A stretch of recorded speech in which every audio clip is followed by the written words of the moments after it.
공모전 떨어지면 한 달 동안 돈, 시간 쓴 게 헛수고잖아.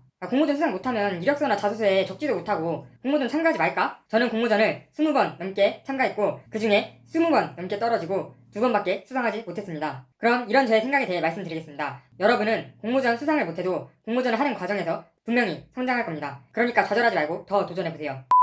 안녕하세요. 광고전공 이하석입니다. 오늘은 공모전에 참가했는데 수상하지 못하면 시간 낭비인지 아닌지 얘기해 보려고 합니다. 우선 다양한 기업과 정부 기관에서 기획서, 인쇄광고, 영상, 노래, 사진 등 정말 수많은 종류의 공모전을 개최하고 다양한 분야의 능력을 가진 학생들이 참가하고 서로 경쟁하고 있습니다. 저는 아무래도 마케팅, 광고, 회사 취업을 희망해서 기획서, 아이디어, 광고, 카피 등의 공모전을 위주로 참가해 보았습니다. 나름대로 열심히 참가했고 한 학기에 적어도 한두 개의 공모전은 꾸준히 참가했습니다. 그러면 이렇게 공모전에 많이 참여했다고 하면 사람들이 물어봅니다.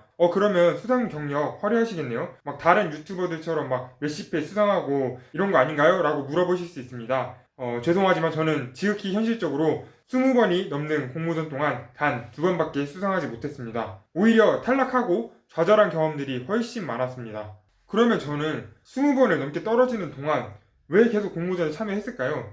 여러분도 아시다시피 공모전 참가하려면 시간 정말 많이 들잖아요. 기획서 공모전 같은 경우에는 거의 팀원 4명이 한 달 동안 그 공모전에 매달려야 하는데 차라리 그 시간에 책을 읽던가 아니면 다른 어학 공부를 하는 게 더 나았을 텐데 공모전 떨어진 건 뭐 남지도 않고 어디 써먹지도 못할 텐데 라고 많이들 생각하시며 참가를 주저하고 계십니다. 또는 한두 번 공모전에 참가했다가 계속 떨어져서 나는 공모전이랑 안 맞나 보다, 이거 시간 낭비다 하면서 참가를 안 하시는 분들도 많으십니다. 하지만 저는 이런 분들에게 용기를 내서 한 번 더 참가하는 것을 추천드립니다. 여러분, 공모전 떨어져도 괜찮습니다. 떨어지면 결국은 아무도 알아주지 않는다고요? 결과가 제일 우선이라고요? 아니요.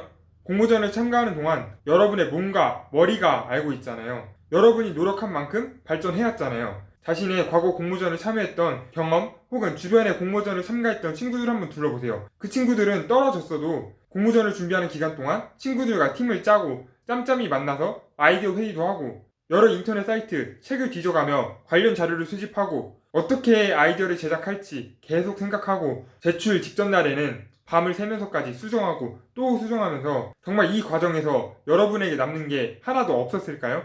아니 정말 없었나요?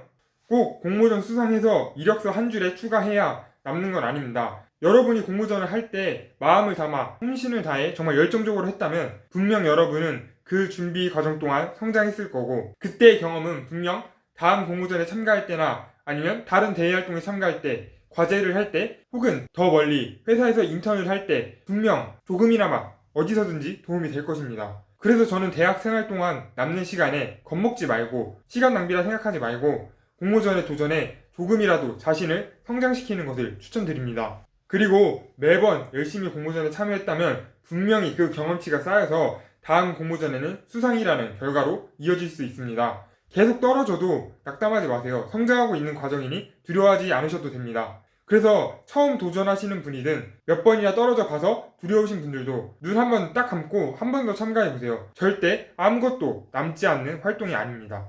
저도 아까 말씀드렸다시피 누구에게는 많다면 많고 적다면 적지만 20번이 넘는 공모전 동안 단 2회밖에 수상을 하지 못했습니다. 하지만 그때 탈락했던 경험들이 모여서 지금 저는 더 성숙했고 조금이라도 발전된 저를 만들었습니다. 매 공모전마다 저는 다양한 사람들을 만나는데요. 그 팀원들과 이야기를 나누면서 서로의 경험을 공유하고 지식을 공유하고 서로 준비하는 과정에서 같이 성장하고 매번 새로운 주제, 브랜드로 아이디어를 내다 보니까 나름대로 아이디어를 어떻게 내야 하는지 아니면 논리를 어떻게 이끌어 가야 하는지 등을 배웠습니다. 이런 경험들이 보여서 최종적으로 공모전 수상까지 탈 정도로 실력이 늘었고 지금은 학교 과제나 다른 대외 활동을 할 때 많은 도움이 되고 있습니다. 특히 회사에서 제가 잠깐 인턴을 한 적이 있는데 공모전 때 익혔던 잡다한 자료 수집 기술과 여러 컴퓨터 툴 활용 능력으로 정말 많은 도움이 되었고 또 제가 공모전을 하면서 알게 모르게 경험했던 그런 기획하는 방법들이 인턴을 하면서 정말 많은 도움이 되었고 또 칭찬도 들었습니다.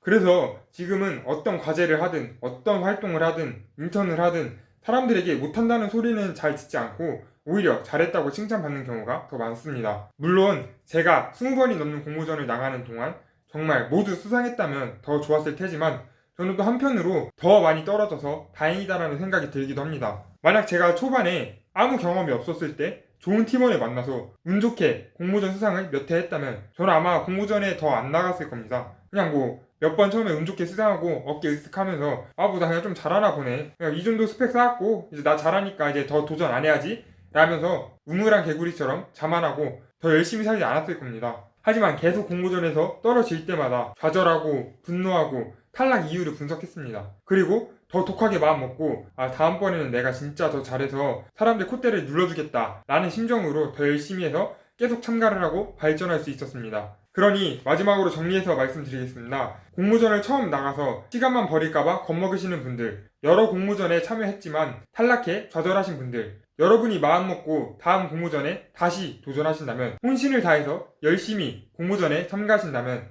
공모전을 진행하면서 겪을 수많은 창작의 고통과 여러 문제를 해결하기 위해 머리를 쓰는 경험들이 여러분을 성장시킬 것이고, 이는 향후 공모전 수상부터 시작해서 앞으로 여러분이 어떤 활동을 하든 어디에 취업을 하든 분명히 도움이 될 것입니다. 그러니 다시 마음 먹고 공모전에 참가하시는 것을 추천드립니다. 이상으로 영상 마치도록 하겠습니다. 시청해주셔서 정말 감사합니다. 다음에는 여러분께 더 도움이 될 만한 내용으로 찾아뵙도록 하겠습니다. 궁금하신 점은 언제든 댓글로 남겨주시면 감사하겠습니다. 감사합니다.